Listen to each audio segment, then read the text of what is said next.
I was born and brought up in a very small town named Baraut. It's in Uttar Pradesh. People don't know about this town, it's really very small.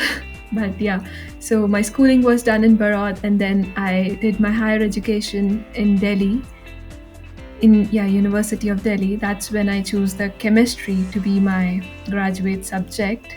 And how I turned into chemistry is actually a little funny story, non-realistic. Some people find it out, but yeah, that's true. So in high school we have different chemistry experiments. So one of the experiment was very basic one, acid-base titration using phenolphthalein as an indicator. So that's a very beautiful experiment. It just changes color from colorless to pink, and if you use different indicators, you get different colors basically. So those color changes fascinated me a lot in high school, and that's how I decided I want to learn more about what's happening inside this beaker. I mean, what's happening inside this conical? How come the color changes from one to another? And what is the chemical reaction? I want to study more. I want to learn more about it. And yeah, that's how I entered chemistry. So I did my bachelor's. Yeah. Yeah, so I did my bachelor's and then did my master's in chemistry, and now I'm a doctoral student in chemistry. Currently, um, as you know, I'm a PhD researcher at University of Edinburgh, but right now I'm working as a visiting researcher student at EPFL Switzerland. So again, I'm doing chemistry, but this part is more of mathematical approach in chemistry rather than the experimental one. Right. So my project is developing a sustainable water treatment solution. In simple words, if I describe in ancient times, people used to keep their water in sunlight, which is known as solar disinfection. And that works pretty well, but only for microorganisms, only for microbial contaminants.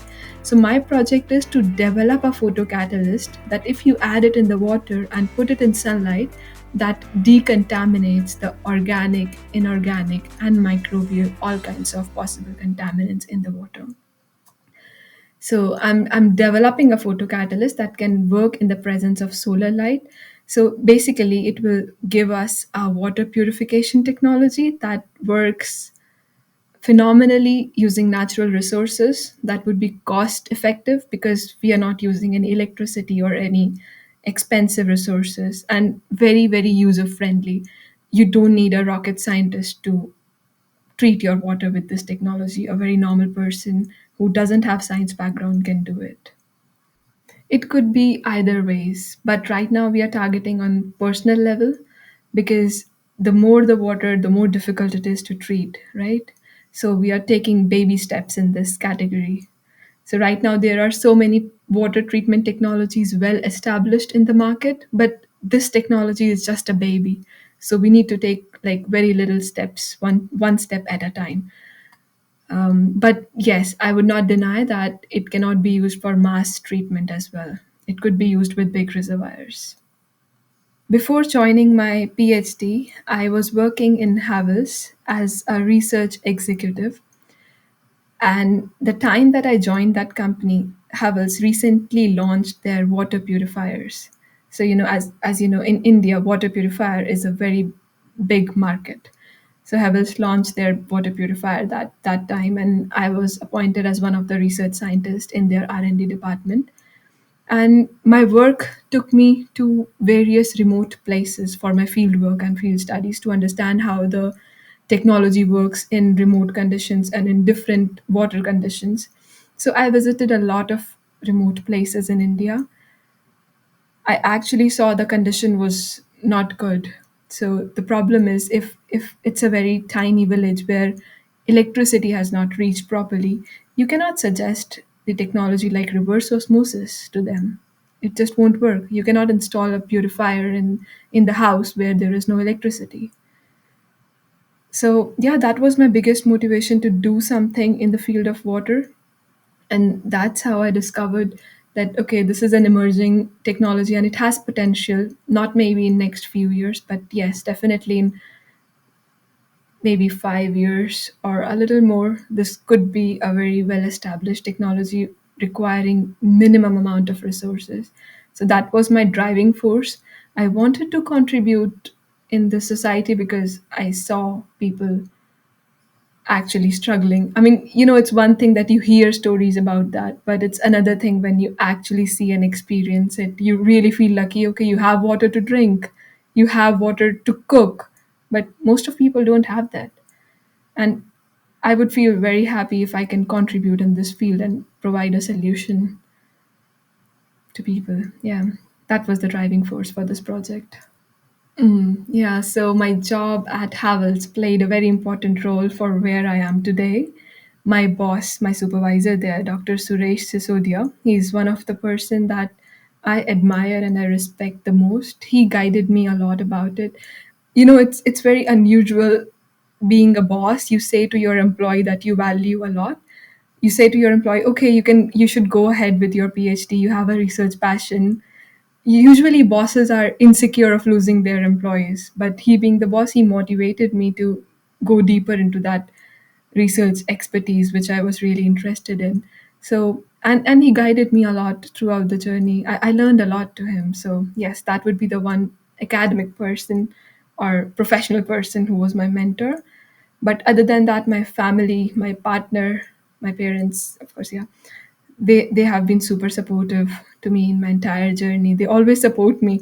So sometimes in science it's not about money, it's about just following your passion. You might do something good, but you won't be able to make as good amount of money as other people can. So in that particular section you need the support from your loved ones as well. So I was very lucky in these regards. I got professional and personal help and motivation from all of the people around me. Um, Challenges. Okay. So, personally, I would say I was quite lucky in this regard. I don't have any specific challenges in my personal life, but professionally, yes, a lot of. I have faced a lot of rejections and failures that I'm very proud of because I'm a strong believer of failure is a part of success. So I have failed in multiple projects. I could not clear the on the top of my head. I think it always stay in my head somewhere, some point. I could not clear the net exam, which is the most popular exam, like minimum required exam in the field of chemistry. I tried multiple times, but I could not clear it. But sometimes that is the stepping stone for you. Failures guide you to your current path. And now I think if I would have cracked that exam, I would not have been here where I am today.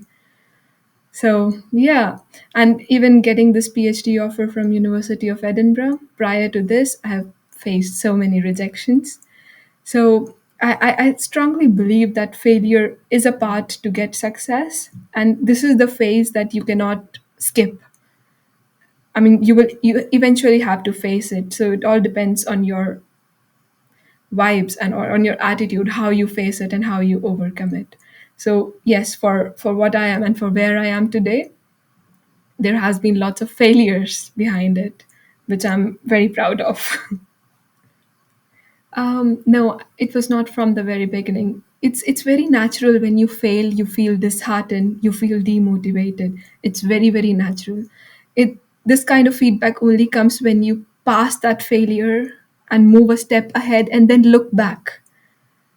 That's the moment when you can realize, okay, it was actually good that I didn't get it that time. Something better was waiting for me. So it's very difficult to be motivated when you are experiencing the failure. You know what I'm trying to say? So yeah, it's not at the same. Yes. So at that moment when you are failing and experiencing that pain or that hurt, my parents were always there with me. My partner was always there with me.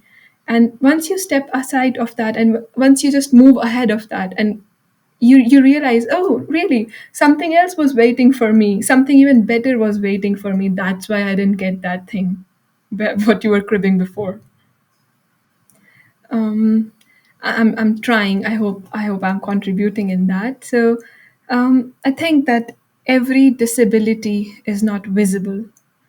So you see, one person that you are in communication with, they might be struggling somewhere that you cannot see, that you cannot experience. So the only key to make everyone feel inclusive is to be kind and be patient with them.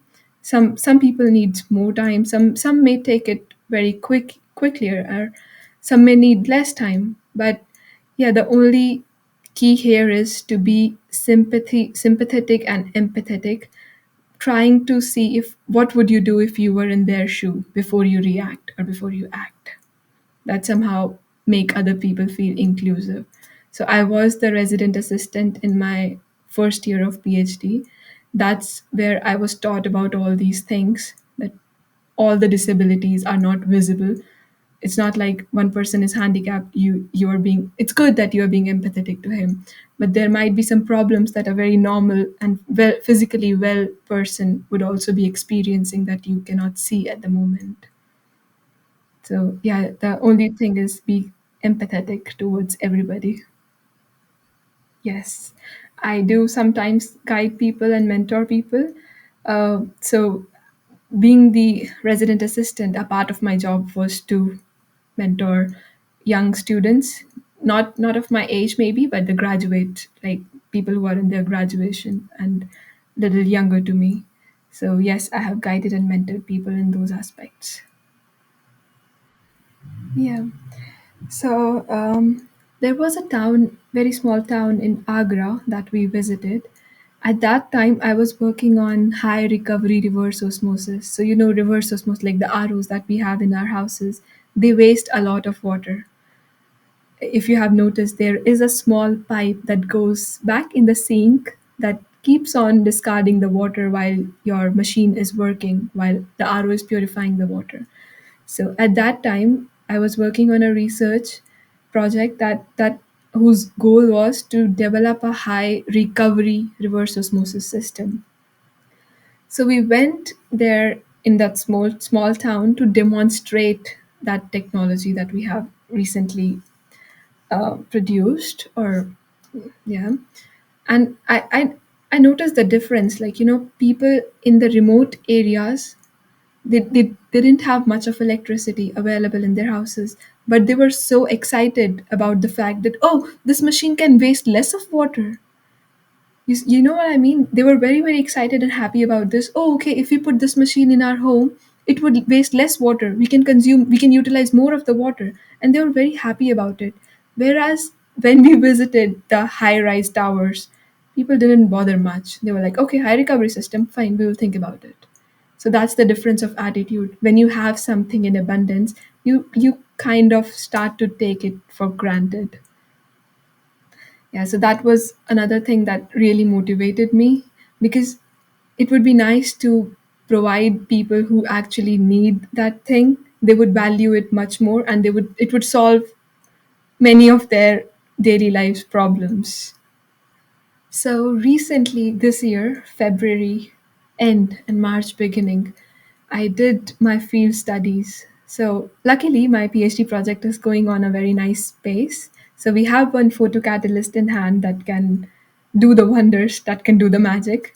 So I did my field studies this February, where we used simple plastic bottles like this.